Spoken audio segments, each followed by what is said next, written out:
Hello, Gareth here. In this lesson we're going to paint a beautiful sky, and here it is. Isn't it beautiful? So this is my local river at sunrise, and it looks difficult, but trust me, this is quite an easy painting. Well, quite an easy picture to paint. So I've already had a go, and this is what I did. Ta-da! So it's pretty good, right? So I'm happy with the sky, and basically I'm going to show you how to paint this sky. Now this is wet on dry, which means you've got wet paint on dry paper. At least most of it. There is a little bit of wet in wet as well, but I think you're going to enjoy this because wet on dry means you can control the paint a lot more than wet in wet. Hope that makes sense, but it's just a bit more controllable. So let's get on with the painting and have some fun, and hopefully make a beautiful painting. So the first thing I'm going to do is get a touch of yellow. I do yellow first because yellow can soon become contaminated. So if you use that first, it's going to be at its cleanest. And there's just a touch. And I don't want a lot of yellow because it'll go green. It will go green with blue, and we don't want that. I've actually used too much, but there we go. Now yellow ochre. And you can see that I'm doing pure colours here, and the reason for that is I'm basically blending the colours on the paper, and that's better than blending them in the palette, because blending them on the paper makes them look more vibrant, more beautiful. Okay, and then I'm going to use my orange, my brilliant orange. But to be honest, I'm not sure if this is such a great colour. I'm thinking that maybe a watered down version of alizarin crimson might look better. And what I might do as an experiment, can you see how that's running down? How beautiful that is? My paper is tilted, and I recommend you tilt your paper too. So I might use alizarin crimson up here. Now an important thing here is I'm leaving white gaps. So I saw another artist do this, and I never did that before, and I realise it's because I'm going to put blue there, and I want it to be really pure. Now if I put it on top of orange here, it's not going to be pure. I might show you that. So here, look at that, it's a beautiful blue, right? Just have it go all the way down, and here it is going to blend. We're going to merge it with this.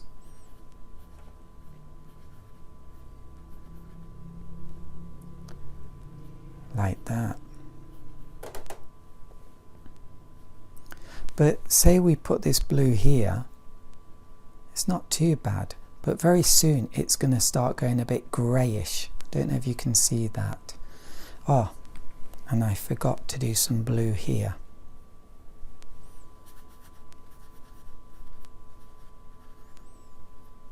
So there we've got our lovely pink clouds and a little blue here.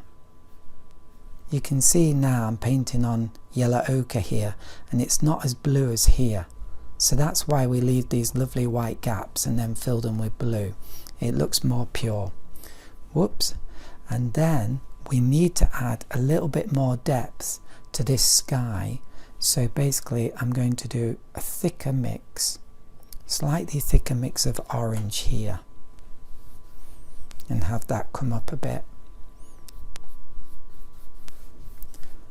I don't want to do too much of this because it is meant to be a wet on dry painting, but there is a bit still of wet in wet, which is what I'm doing here.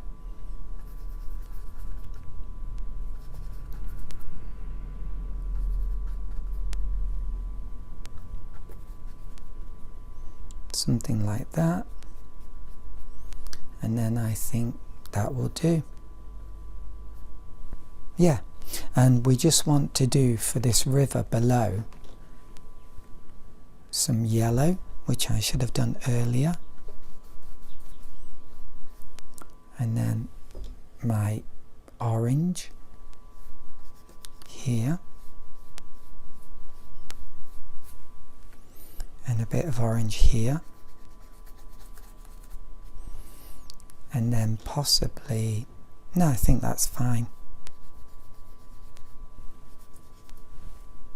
like that. And yeah, I know what I wanted to do, a bit of a highlight. So I'm going to get some tissue and fold it a few times until I get a hard corner, and then I'm going to do here a highlight. Maybe I'll do it here. It's actually up here, the highlight, but I'm going to do it lower down, and one here as well.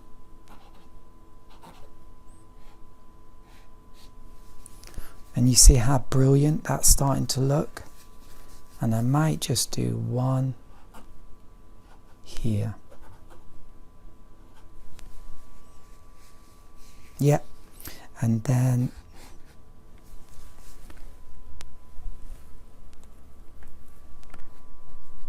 just some white gaps. Okay. Now I'm thinking, should I make it just a touch more orange here? And a touch more orange here. And possibly take out some white here with the tissue.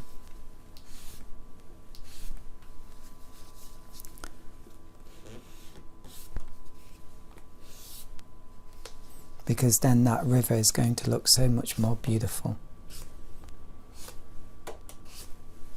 And we've got this fantastic contrast. Okay, and then fill in here with a bit of orange.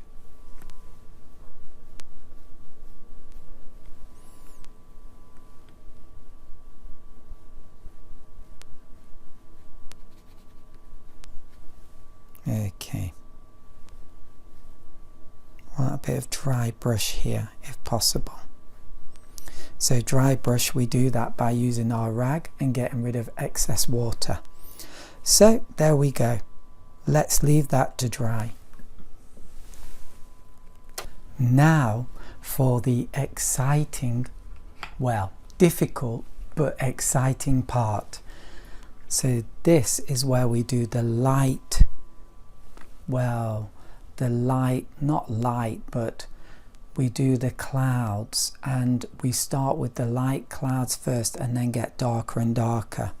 So first of all, we've got this colour, maybe you can see it here, and I'm not sure exactly what I'd call that, but I'm going to use a bit of yellow ochre with orange, and then maybe, actually, no, I'm just going to do this purple lilac colour here. That looks more like it. So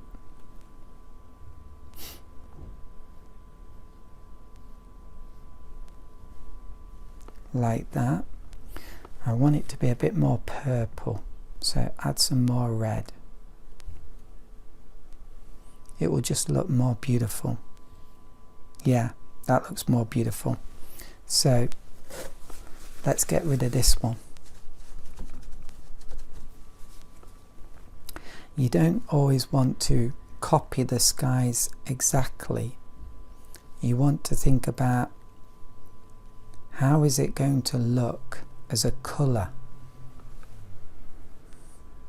Okay, And that's looking quite nice. And then we've got more of these clouds. Ooh, we don't want to do that. We've got more of these clouds. Let's try and add a bit of dirt.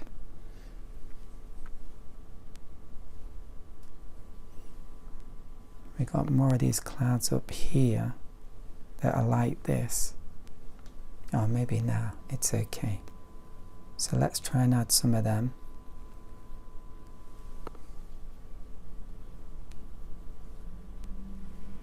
Okay. And this is quite watery.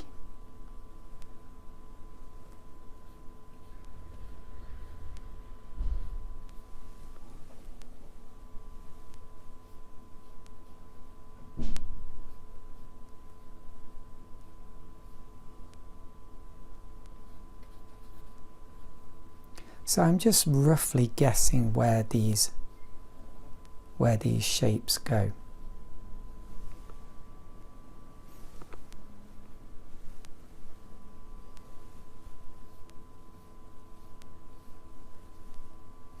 And I have to start working a bit quicker because I want to blend them in. But that maybe is done. Maybe that's done.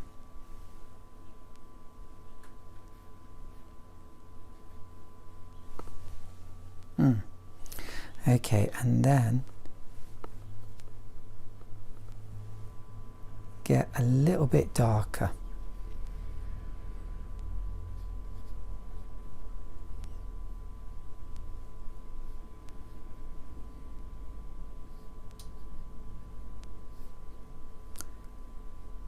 I think one of the problems I had last time was I didn't leave enough orange. So I hope this time I'm not going to make that mistake.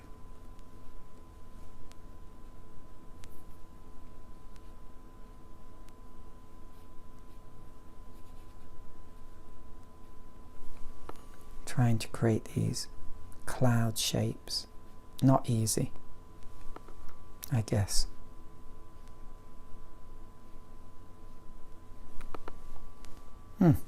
Okay, now we're really going to whack it up. We're going to go for the phthalo blue, which is very strong. Then some red. And then that's going to give us a purple. But we want something a bit more stronger than that. So we're adding burnt umber back to the phthalo blue. And then I think we've got the mix we want. This powerful purple. And this is where we are actually doing a little bit of wet in wet.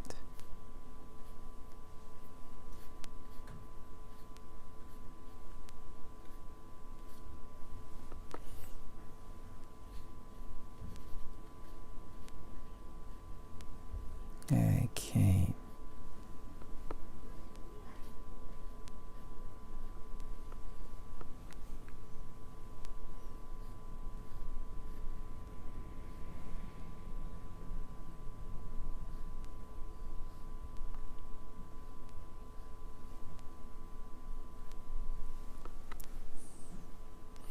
And then there's some gaps here.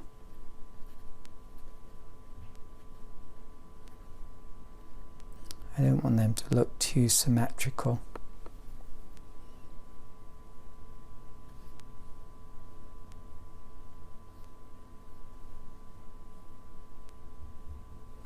And this is where I should be using my bamboo brush, but I forgot. And we can make more of these interesting edges. Should have used that earlier. I just totally forgot about it. Like that. Okay, that looks quite nice. Now I need more of this mix, so make some more. I ran out. Burnt umber. Okay, so this is quite thick. There. Now look, I wipe my brush on the rag. That's so important. Controlling the amount of water on your brush is crucial. And then here there's a bit of a purple cloud here.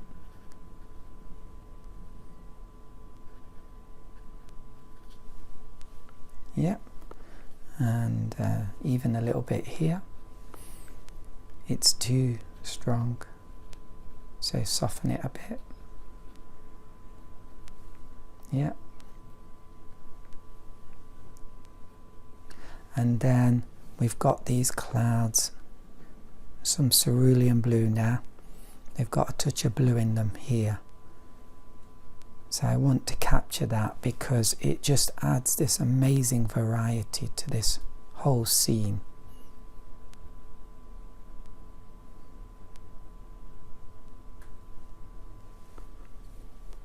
Whoops.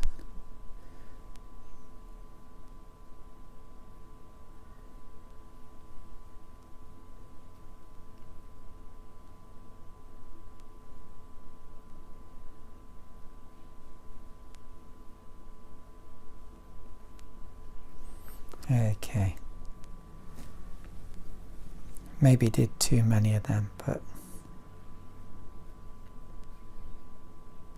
final one, too many close together, but maybe it's okay. Maybe it's okay, and add some little darks to that. Maybe I'm going a bit too detailed now, but just add a little bit of darkness to these clouds.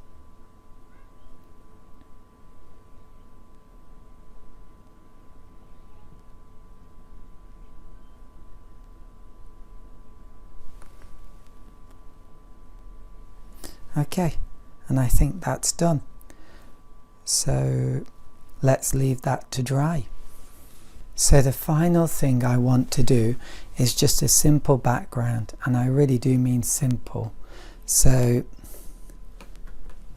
it's going to be our thick mix and strong mix of phthalo blue, alizarin crimson and burnt umber. I might have it mostly blue though, because it's in the distance. So it begins about here.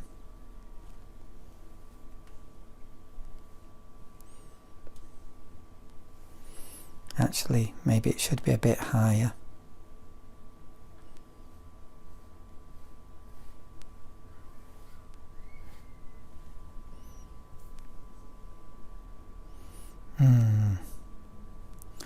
Okay, put this maybe in the wrong place. I got a bit confused by this.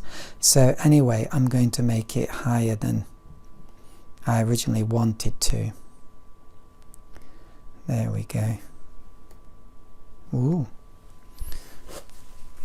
We can just wipe that up. Soon gone.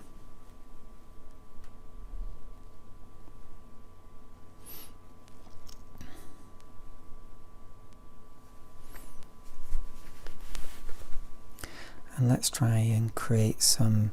Okay, I'm just going to use pure blue now, and I'm going to do over here some kind of mountain.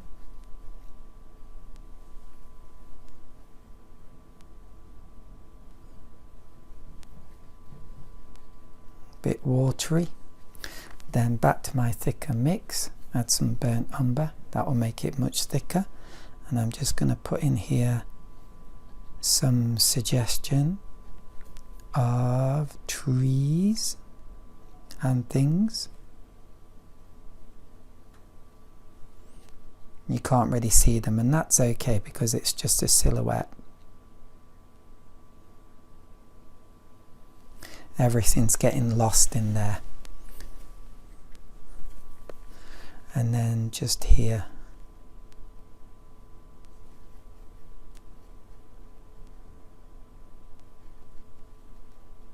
some suggestion of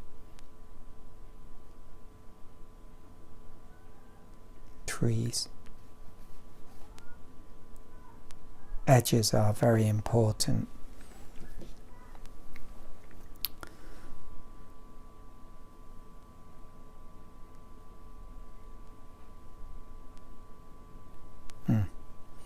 That's better. And then what I want to do is lovely lines coming down here, thin lines. Dry brush. So I use my rag there.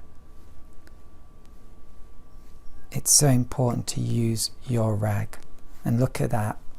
Now I'm only getting this effect because I used my rag. And so I'm going to say it again. Use your rag. Just use your rag. Don't forget. So many beginners, they just don't use their rag at all. It's unbelievable. Oh, that wasn't so good. But you can hide some of your marks by just repeated going across.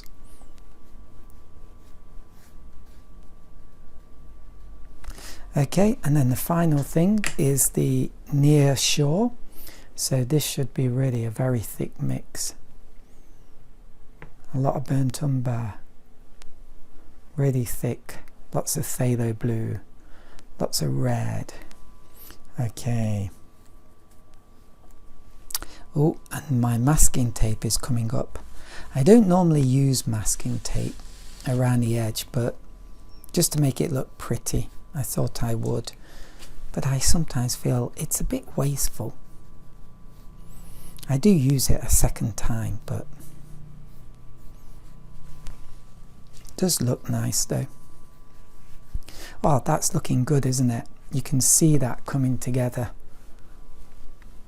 And then bamboo brush, and let's do some flicky strokes going up and just have some fun. Sometimes do thin ones,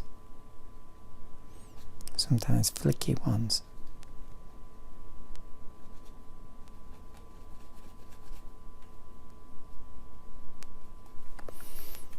Maybe use my brush, my rag a bit.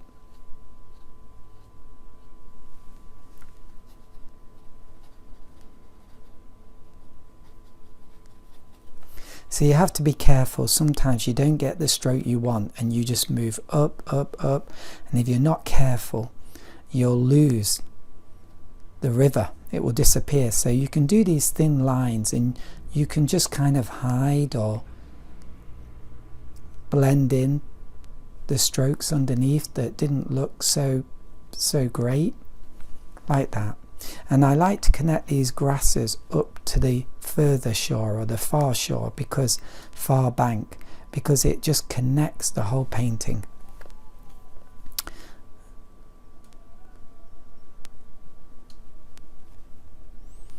And this is working out, but one of the reasons is because I've already done this before, and so I'm a little bit more confident about what to do. But to be honest, you're going to laugh at me here and you're not going to believe me, but one of the most important things in painting has nothing to do with technique. It's all about mindset, and just you believe that you can paint a good picture. And if you're determined and you keep believing that, it will happen. Anyway, speech over. I think that's great. I'm not going to draw paint a figure, because I think this is just enough. And really, to make the figure stand out, really I need to make this far shore lower, and then I think it will look good.